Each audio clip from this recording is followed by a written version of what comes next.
Billionaire doctor changed bandages on Waitress in a coma. Shockingly, she woke up, and what if a single act of kindness could change two lives forever? Dr. Jonathan Hayes stood quietly beside the hospital bed.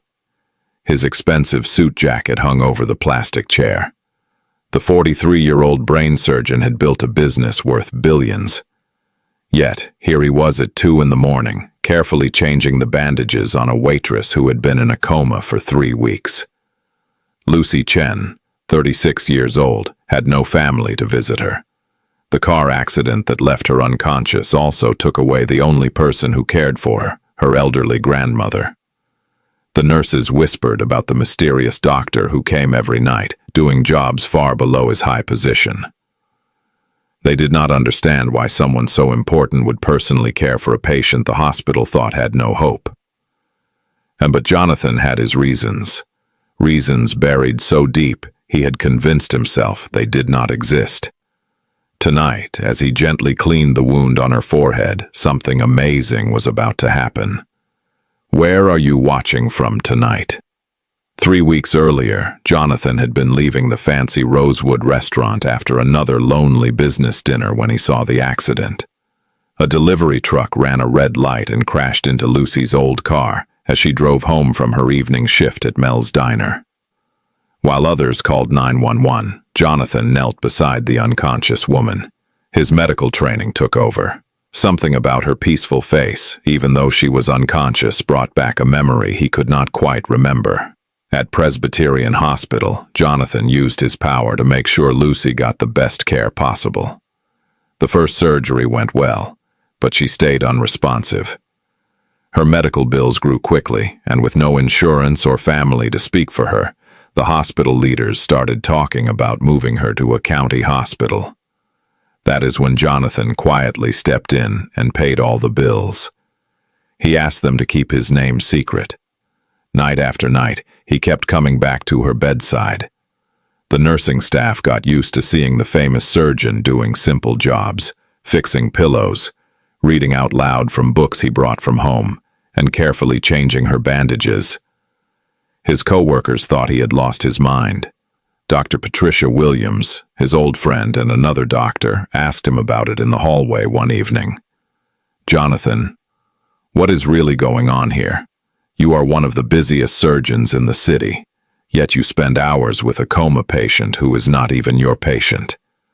He stopped and looked through the window at Lucy's still body. "Sometimes we are called to do more than just practice medicine, Pat. Sometimes we are called to practice kindness." But the truth was more complicated. Each night, as he sat beside Lucy's bed, Jonathan felt a peace he had not felt in years. His huge apartment, filled with expensive art and gadgets, felt cold compared to this simple hospital room where time moved slowly and healing happened quietly. The business world that made him rich always needed him to be strong and smart all the time. Here in these quiet moments, he remembered the kind of doctor he had wanted to be, one who healed not just bodies, but hearts. The medical team still hoped Lucy's body would get better, but her long coma worried them. Dr. Williams had gently said that after a month with no change, the family would usually have to make hard choices. Of course, Lucy had no family to make those choices. As days passed, Jonathan started learning about Lucy from her things. The old paperback books in her bag were classics: Steinbeck, Harper Lee, Dickens, with handwritten notes in the margins. Her work uniform had a small pin that said 5 years of service, and her wallet had one photograph. It showed Lucy with an elderly Chinese woman. Both were smiling big at a graduation ceremony. One evening, the head nurse, Mrs. Rodriguez, told Lucy's story. She worked double shifts to pay for nursing school. She was supposed to start her new job at the Children's Hospital next month. That photo was with her grandmother, who raised her. The woman passed away just 2 weeks before the accident. Jonathan felt his chest get tight. Lucy had been alone, working hard for her dream of helping others when the accident happened. It felt very similar to his own life. He had lost his parents in his 20s and threw himself into medicine and business. He built walls around his heart that even his closest friends could not get through. That night, as he changed Lucy's bandages with careful skill, something wonderful happened. Her breathing changed a little and her fingers moved. Jonathan called the nurses. His heart was beating fast with hope. The medical team did tests, but the results were not clear. Still, Jonathan felt sure that Lucy was starting to wake up. He started talking to her more on purpose, telling stories from his own life that he had never told anyone, about the small-town clinic where he first helped people, about the patients who taught him that healing needed more than just skill. He told her about the loneliness of being successful, about how building his medical company had cost him friends and simple happiness. "I used to believe that making more money meant I could help more people," he whispered one night. "But I think I have been helping numbers instead of people." 3 days later, the hospital boss, Mr. Peterson, came to Jonathan's office with bad news. "Doctor, we got a call about Lucy Chen from a faraway cousin. Apparently, she has a cousin in California who just heard about the accident. He is flying in tomorrow to talk about her care." Jonathan's stomach felt sick. If this cousin decided to move Lucy, or worse, stop her life support, all hope would be gone. The thought of losing her hurt him in a way that surprised him. If this moment touched your heart, please give the video a thumbs up. But Jonathan had no legal right to fight for Lucy's care. After weeks of caring, he was still just a stranger who got interested in her case. The next morning, Jonathan met Lucy's cousin, Daniel Kim, a quiet accountant from San Francisco. Daniel seemed truly worried, but he felt lost with all the medical things and big bills. "I barely knew Lucy," he said. "Our family stopped talking years ago. I only found out because a detective was working on her grandmother's things." Jonathan listened as Daniel explained his problem. "The doctors say her chances of getting better are going down every day. I cannot pay these medical bills, and I have my own family to think about. Maybe it is time to let her rest peacefully." The words hurt Jonathan like a punch. He excused himself and went to Lucy's room, where she lay as still as ever. Her face, peaceful, even after the accident, seemed to ask him for help without words. That is when he made a decision that would change everything. He went back to Daniel and took a deep breath. "What if I told you there is another way? I want to become Lucy's legal guardian and take full responsibility for her care." Daniel looked shocked. "But you are not family. Why would you do this?" Jonathan tried to find words that made sense, even to himself. Sometimes, life puts people in our path for reasons we do not understand right away. Lucy needs someone to fight for her to get better, and I have the money to make that happen. The legal work went fast with Jonathan's friends and money. In just days, he became her temporary guardian until Lucy got better, or the court looked again.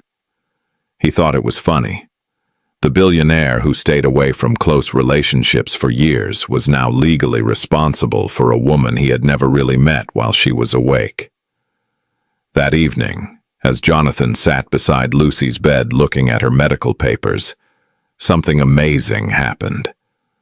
Her eyes opened just for a second and seemed to look right at his face. The heart monitor showed more activity, and her breathing became stronger. "Lucy," he whispered, leaning closer. Can you hear me?" Her lips moved a little, maybe making a word, before her eyes closed again, but something had definitely changed. The medical team saw more brain activity, and Dr. Williams carefully said Lucy might be waking up a little. Have you ever faced something like this? Let us know in the comments. Jonathan felt hope and fear at the same time. After weeks of talking only to himself, Lucy might finally be coming back to a world that had changed a lot while she was asleep. 2 days later, Lucy's eyes opened all the way for the first time. She blinked slowly, getting used to the light, then looked at Jonathan sitting beside her bed. Confusion showed on her face as she tried to speak. Her voice was very quiet after weeks of no talking. Who? Who are you? She managed. Her words were rough but clear. Jonathan's heart beat fast. This was the moment he had hoped for and feared. I am Dr. Jonathan Hayes. You were in an accident, Lucy. You are in the hospital, and you are safe. She tried hard to remember things. The truck. I remember the truck. But how long? Almost a month, Jonathan said softly. You have been unconscious, but you are getting better very well.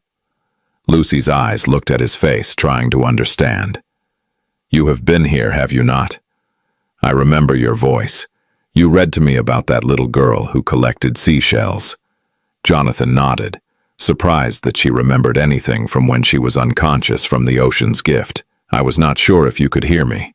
As the days went by and Lucy got stronger, she learned everything Jonathan had done for her care. The hospital bills, the legal guardianship, and the many hours he spent by her bed. She should have felt thankful, but instead she felt confused and a little overwhelmed. I do not understand why you did all this for a complete stranger, she said during one of their talks. I can never pay you back. Jonathan had been afraid of this talk. How could he explain things he did not fully understand himself? You do not owe me anything, Lucy. I did what felt right. But Lucy kept asking. As her mind got fully better, she asked clearer questions about why he did it. The big moment came when she talked about her nursing school graduation and how proud her grandmother was and the small party they had after.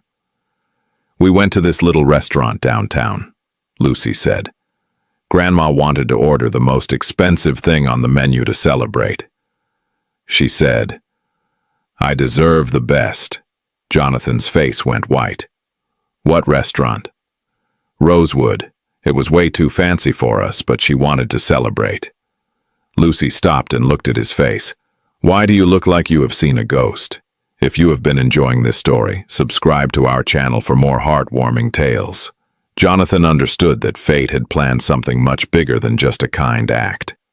Their lives had been connected long before the accident, tied together by an old woman's love and a dream of helping others. The pieces came together over the next few days. Jonathan now remembered that night at Rosewood Restaurant clearly, the elderly Chinese woman and her granddaughter celebrating at the corner table. Their happiness was so strong it made him smile, even though he felt lonely. He had even sent them a bottle of champagne without telling them who he was, touched by their clear love for each other. Your grandmother ordered the lobster, Jonathan remembered.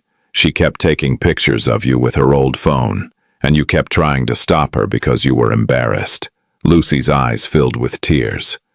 That was her. She said that night was one of the happiest of her life. She died believing I was going to make a difference in the world. You still can, Jonathan said softly. Children's Hospital is keeping your job. They understand about the accident. But Lucy had been thinking a lot about her future while getting better. I am thankful for everything you have done, Dr. Hayes, but I need to understand something. Why did you really save me? Jonathan had spent weeks thinking about his own reasons, looking at his loneliness and regrets. Because watching your grandmother that night reminded me why I became a doctor in the first place. Not for the money or fame, but to be part of healing. These past weeks taking care of you, I felt more like the doctor I wanted to be than I have in years. Lucy nodded slowly. I have been thinking about something. Before the accident, I wanted to work in intensive care nursing, but maybe there is another way. She suggested something that surprised them both. A partnership. Lucy would finish her nursing degree while working with Jonathan to start a foundation that gives medical care to people with no insurance. Her real-life experience with health problems, plus his money and doctor knowledge, could make something important. We could call it the Grace Foundation, Lucy said after my grandmother. Jonathan felt something in his chest that he had not felt in years. Real excitement about the future. Not about money or success, but about the chance to help people the way Lucy's grandmother had helped him that night at Rosewood. 6 months later, The Grace Foundation opened its first free clinic in the neighborhood where Lucy had worked at Mel's Diner. Jonathan worked less in his private doctor job to focus on the foundation, while Lucy finished her degree and now helped run patient care. They worked together every day. Their partnership was built on respect and knowing how special and easy to break life is. Sometimes the biggest changes come not from big actions, but from simple kindness that makes waves we never expect. Lucy's grandmother had planted a seed without knowing it that night at Rosewood, and from that seed grew something beautiful, a foundation that would help thousands, and two people who found their purpose in caring for others. If you enjoyed this story, please remember to like, leave a comment with your thoughts, and subscribe for more heartwarming tales. Thank you for joining us on this journey of hope and healing.